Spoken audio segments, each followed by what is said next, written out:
सरस्वती और उसकी सास कौशल्या मिलकर रोजाना सुबह जल्दी उठ जाती और रसगुल्ले और मिठाइयाँ बनाकर देवराम को देती।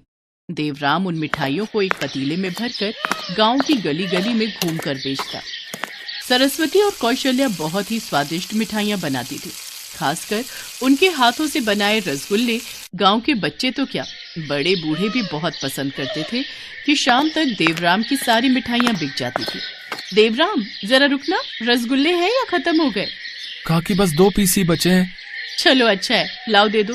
रात को रोटी के बाद मीठा खाने को जी करे तो तुम्हारे काका के मुंह पर तुम्हारा ही नाम आता है। बार बार बोल रहे थे कि जाकर देखो कि देवराम निकल तो नहीं रहा। तुम्हारी आवाज सुनी तो मैं लेने आ गई। ये लो काकी, ये लो रसगुल्लों के पैसे। कौशल्या और सरस्वती खूब मेहनत से मिठाइयाँ बनाती थी। उनके हाथों की मिठाई का स्वाद बहुत अलग होता था। वहीं पड़ोस में रहने वाला नत्थू और उसकी पत्नी कमला दोनों कौशल्या के परिवार से जलते थे। तुम्हें पता है वो सरस्वती और उसकी सास कौशल्या कितनी बढ़िया मिठाई बना रही हैं। अच्छी खासी कमाई कर लेता है देवराम, और एक तुम हो। मैं तुम्हें मिठाई बनाकर देती हूँ और तुम खाली हाथ ही घर लौट आते हो। 1 रुपए की भी कमाई नहीं करते। क्या करूं, इस देवराम की वजह से मेरा भी दिमाग खराब रहता है। मैं जैसे ही मिठाई बेचने के लिए निकलता हूं, ये पहले पहुंच जाता है। और तुम नहीं जानती, गांव वाले इसकी ही मिठाई पसंद करते हैं। मेरी मिठाई कोई खरीदता ही नहीं है। तुम्हारे कहने पर मैंने मिठाइयां सस्ती भी बेचनी शुरू कर दी, फिर भी लोग लालच में नहीं आए। तुम्हारी बताई ये योजना भी फेल हो गई। नत्थू और उसकी पत्नी नई योजना बनाने में जुट गए कि किस तरह देवराम का काम खराब कर सके। गांव के चौधरी दीनदयाल के घर पोते का जन्मदिन था। बहुत से रिश्तेदार आए हुए थे। दीनदयाल के परिवार वाले जानते थे कि देवराम जो रसगुल्ले बेचता है वो बहुत ही स्वादिष्ट होते हैं, तो सबने चौधरी दीनदयाल से देवराम के रसगुल्ले खाने की इच्छा जाहिर की। सबकी इच्छा जानकर चौधरी दीनदयाल देवराम के घर पहुंचा। अरे चौधरी साहब, अब इतनी सुबह सुबह मुझे बुला लेते, मैं आ जाता। अरे कोई बात नहीं देवराम, परसों मेरे पोते का जन्मदिन है। बच्चों ने तुम्हारे रसगुल्ले खाने की डिमांड रखी है भाई, इसलिए 10 किलो रसगुल्ले बनाकर मेरे घर दे जाना। अब ये लो, 300 रुपए किलो के हिसाब से तुम्हारे 3000 रुपए बने। ये पकड़ो। शुक्रिया चौधरी साहब, मैं परसों सुबह तक रसगुल्ले घर पहुंचा दूंगा। चौधरी दीनदयाल के जाने के बाद नत्थू देवराम के पास आता है।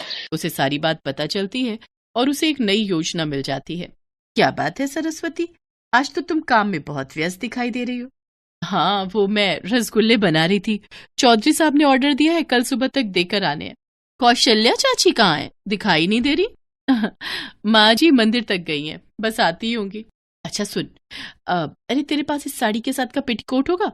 मुझे अपनी बहन के घर एक फंक्शन में जाना है और मेरे पास इस साड़ी के साथ का कोई पेटीकोट ही नहीं है। तुम बैठो, मैं संदूक में देख कर आती हूँ। अगर मिल गई तो बहुत अच्छी बात है। सरस्वती सीधी सादी थी, वो कमला की चालाकी को समझ नहीं पाई।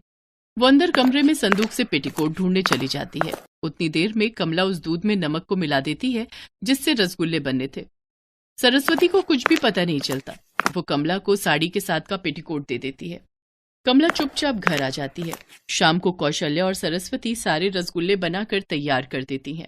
देवराम, एक बार रसगुल्ला खाकर देख लेता स्वाद कैसा है। माँ, तुम लोग अच्छे ही बनाती हो, पर फिर भी अगर तुम कह रही हो तो मैं एक रसगुल्ला खाकर देख लेता हूँ। देवराम जैसे ही रसगुल्ले को मुंह में डालता है वो थू थू करके रसगुल्ला फेंक देता है। क्या हुआ, तुमने रसगुल्ला फेंक क्यों दिया? इसमें नमक भरा हुआ है। ये तुम दोनों ने क्या कर दिया? नमक भरा हुआ है? पागल है क्या? आज तक कभी ऐसा हुआ है जो अब होगा? कौशल्या और सरस्वती भी रसगुल्ला खाकर देखती हैं। रसगुल्ले में नमक भरा हुआ था। सारे रसगुल्ले खराब हो चुके थे। देवराम सिर पीटकर बैठ जाता है क्योंकि उसे पता था कि चौधरी दीनदयाल का स्वभाव बहुत ही गुस्से वाला है और देवराम पैसे भी एडवांस ले चुका था। उसे कुछ समझ नहीं आ रहा था कि वो क्या करे। अगली सुबह रसगुल्ले तैयार करके देने थे, पर ना तो उनके पास इतने पैसे थे और ना ही समय। काफी पैसे वो इन रसगुल्लों के लिए लगा चुका था। देवराम परेशान हो जाता है। शाम के 7 बज चुके थे। नत्थू और कमला जोर जोर से हंस रहे थे क्योंकि उनकी युक्ति काम कर गई थी। सरस्वती अपनी सास कौशल्या को कमला के बारे में बताती है। हो ना हो, ये सब उस नत्थू और कमला का किया धरा है। सरस्वती बहू, वो तुमसे बहाने से पेटीकोट लेने के लिए आई और उसने दूध में नमक मिला दिया। मुझे पूरी बात समझ में आ रही है। चल बहू, अब ये रसगुल्ले हमारे किसी काम के नहीं हैं। हम इन्हें कहीं फेंक आते हैं। चौधरी साहब से माफी मांग लेंगे और हम कर ही क्या सकते हैं। कौशल्या और सरस्वती रसगुल्लों को बाल्टी में भरकर ले जाती हैं। तभी उन्हें एक खेत में से किसी गाय की आवाज सुनाई देती है, जैसे गाय किसी मुसीबत में हो। वो देखती है एक गाय गड्ढे में गिर गई है और निकलने का प्रयास कर रही है। हे भगवान, ये क्या, बेचारी गाय गड्ढे में कैसे गिर गई? बहू, हमें इसे गड्ढे में से निकालना होगा। माँ जी, मैं रस्सी लेकर आती हूँ, फिर उसकी मदद से हम इसे गड्ढे में से निकाल लेंगे। सरस्वती एक रस्सी लेकर आती है और उसकी सहायता से दोनों सास बहू मिलकर गाय को गड्ढे में से निकाल देती हैं। गाय इंसानों की भाषा में बात करने लगती है। तुम्हारा बहुत बहुत शुक्रिया, तुमने आज मेरी जान बचा ली। मैं अपने परिवार के साथ घास खाने निकली थी, पर रास्ता भटक गई और इस गड्ढे में गिर गई। मेरे सभी साथी मुझसे बहुत दूर हो गए। तुमने मेरी जान बचाकर मुझ पर बहुत एहसान किया है। अब मैं अपने साथियों के पास वापस जा सकती हूँ। पर तुम इंसानों की भाषा में कैसे बात कर लेती हो? मैं एक जादुई गाय हूँ, इसलिए मैं इंसानी भाषा में बात कर सकती हूँ। मेरा जादू दूसरों की मदद के लिए काम आता है। मैं अपने जादू का उपयोग अपने लिए नहीं कर सकती। आज तुमने मेरी जान बचाई है, इसलिए बदले में मैं तुम्हें कुछ देना चाहती हूँ। मांगो, तुम्हें क्या चाहिए? इस समय तो हमारी सबसे बड़ी परेशानी यही है कि हमें कल तक चौधरी साहब के 10 किलो रसगुल्ले बनाकर देने पर। सरस्वती गाय को अपनी सारी परेशानी बताती है। अपना हाथ आगे करो बेटी। सरस्वती अपना हाथ आगे करती है, तभी सरस्वती के हाथ में एक रसगुल्ला आ जाता है। तुम दोनों इस रसगुल्ले को ले जाकर अपने घर के आंगन में बो देना। कल सुबह तक तुम्हारी सारी परेशानी दूर हो जाएगी। अच्छा, अब मैं चलती हूँ, मेरे साथी मेरी राह देख रहे होंगे। इतना कहकर गाय वहां से चली जाती है। सरस्वती और कौशल्या रसगुल्ला लेकर घर आ जाती हैं और अपने घर के आंगन में बो देती हैं और सुबह होने का इंतजार करने लगती हैं। देवराम पहले ही उदास बैठा था। वो पूरी रात सो नहीं पाया, पर अगले दिन जब वो सोकर उठा तो वो हैरान रह गया। उसके आंगन में रसगुल्ले उगाए थे। पूरे आंगन में रसगुल्लों की फसल लहरा रही थी। ये देखकर देवराम, कौशल्या और सरस्वती बहुत खुश होते हैं। वो तीनों जब रसगुल्ले को खाकर देखते हैं तो उनका स्वाद बिल्कुल वैसा ही था जैसा कौशल्या और सरस्वती बनाते थे। ये तो चमत्कार हो गया। भला हो उस गाय का जिसने हमें इस परेशानी से निकाल दिया। देवराम बेटा, अब जल्दी से तू सारे रसगुल्ले तोड़कर चौधरी साहब के घर दे आ, वो इंतजार कर रहे होंगे। हाँ माँ, मैं अभी दे आता हूँ। तीनों मिलकर रसगुल्लों को तोड़ने लगते हैं, पर ये क्या, रसगुल्ले तो 10 किलो से बहुत ज्यादा थे। इतने ज्यादा कि अच्छी खासी रसगुल्ले की एक दुकान खोली जा सके। देवराम चौधरी साहब को रसगुल्ले देकर जब घर लौटता है तो देखता है रसगुल्लों से बड़े बड़े बर्तन भरे पड़े हैं। कौशल्या और सरस्वती अभी भी ढेर सारे रसगुल्ले तोड़ रही थी। देवराम ने बाकी रसगुल्ले बेचने शुरू कर दिए। गांव के लोगों की भीड़ लगने लगी। रसगुल्ले इतने स्वादिष्ट थे कि चौधरी साहब ने और रसगुल्लों का ऑर्डर दे दिया। सुनो जी, हमने सारे रसगुल्ले बेच दिए, अब हमारे पास बहुत सारे पैसे इकट्ठे हो गए। मैं सोच रही थी हम गांव में मिठाई की दुकान खोल लेते हैं। बहू ठीक कह रही है बेटा, अब हमारे पास पैसों की कोई कमी नहीं है। हम बढ़िया बढ़िया मिठाई बनाएंगे और बेचेंगे, खासकर रसगुल्ले जो सबसे ज्यादा पसंद किए जाते हैं। आप दोनों का विचार बहुत अच्छा है। ठीक है, मैं कल ही एक दुकान किराए पर ले लेता हूँ। देवराम एक दुकान किराए पर ले लेता है और उनकी मिठाई की दुकान खुल जाती है। नथु और कमला ने उनका बुरा सोचा था, इसलिए वो आज भी अपनी करनी पर पछता रहे थे।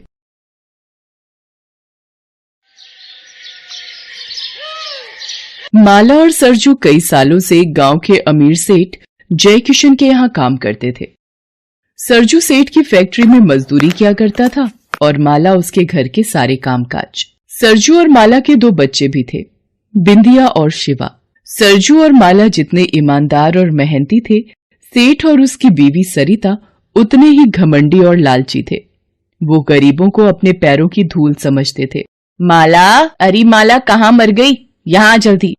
जी मालकिन, बताइए। क्या बताऊं?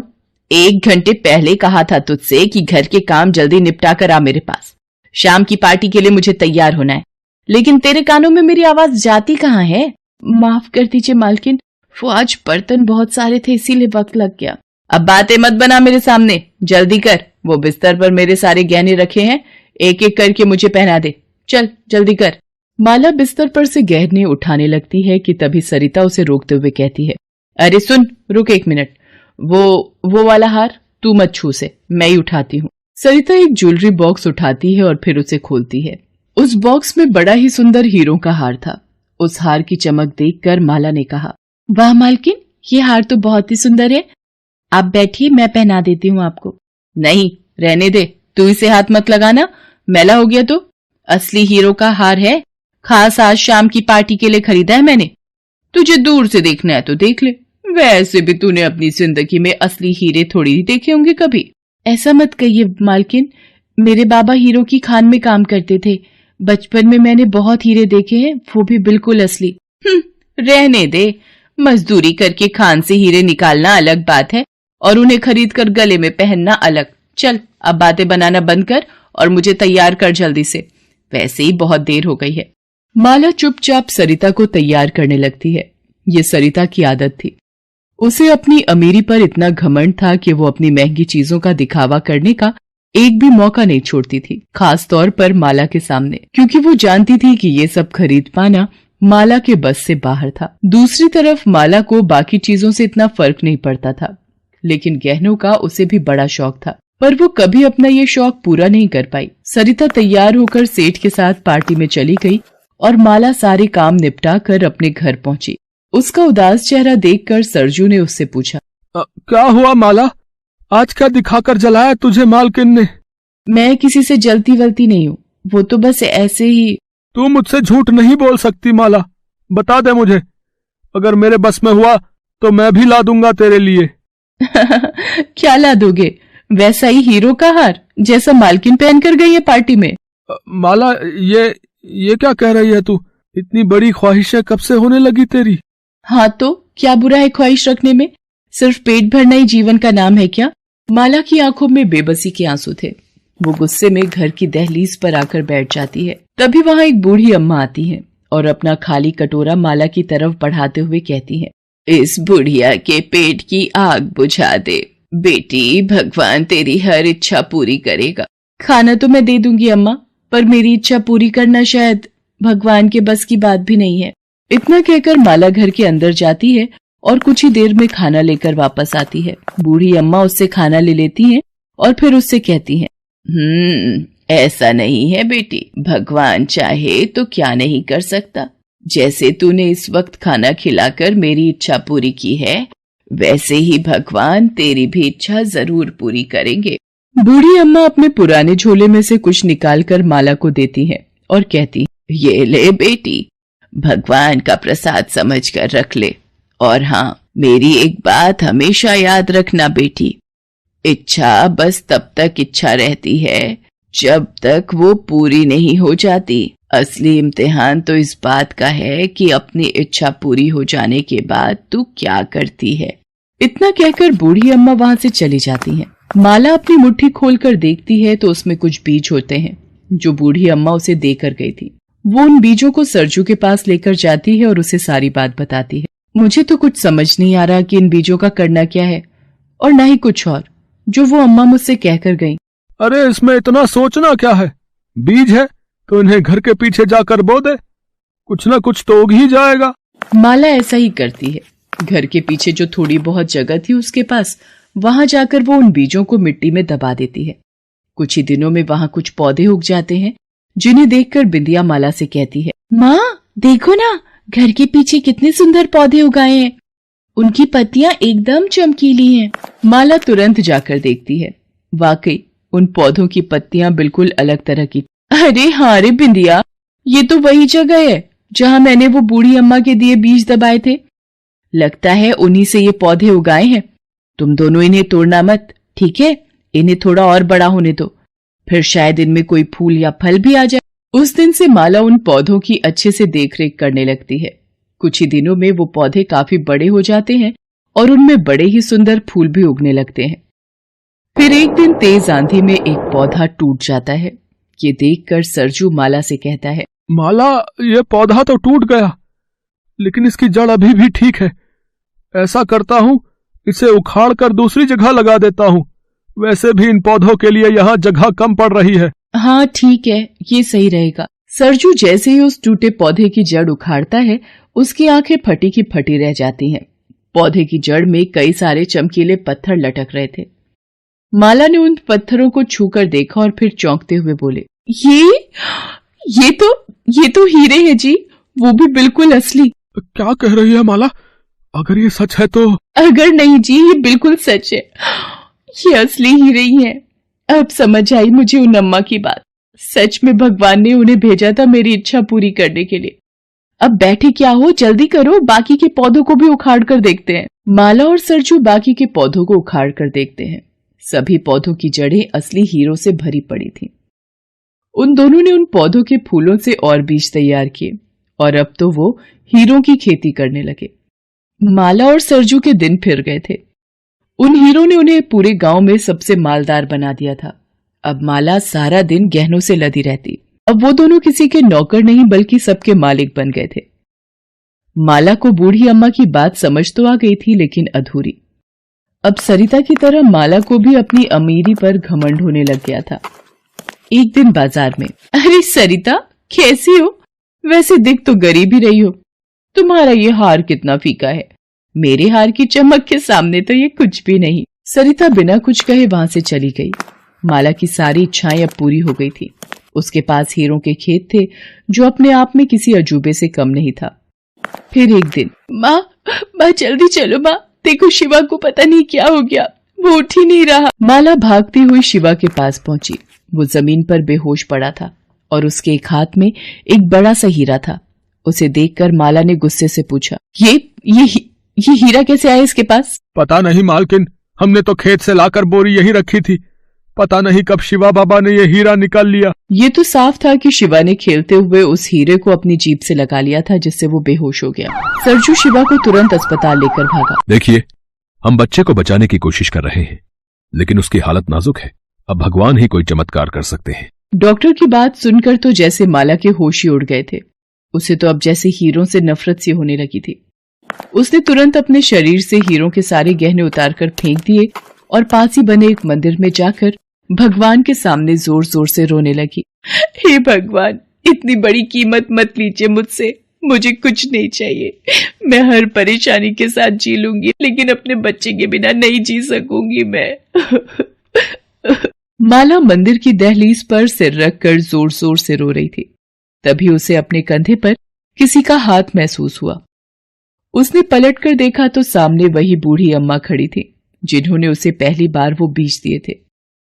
माला बूढ़ी अम्मा के पैर पकड़ते हुए बोली, अम्मा मुझे कुछ नहीं चाहिए, मेरी बस एक ही इच्छा है, मुझे मेरा बच्चा वापस चाहिए अम्मा, और कुछ नहीं चाहिए मुझे। मैंने कहा था ना बेटी, इच्छा बस तब तक है जब तक वो पूरी ना हो जाए। लेकिन सच ये भी है कि बिना इच्छाओं के इंसान के जीवन का भी कोई मोल नहीं है। तो चिंता मत कर, आज तेरा दिल पहले की तरह साफ है, तो भगवान तेरी इच्छा जरूर पूरी करेंगे। ये ले, ये भगवान का प्रसाद अपने बच्चे को खिला दे जाकर। बूढ़ी अम्मा फिर से कुछ बीज माला को देकर वहां से चली गई। माला ने तुरंत जाकर उन बीजों का रस शिवा के मुंह में डाल दिया। देखते ही देखते शिवा को होश आ गया। वो अब बिल्कुल ठीक था। माला बहुत खुश थी। भले ही उसके पास अब हीरों के खेत नहीं।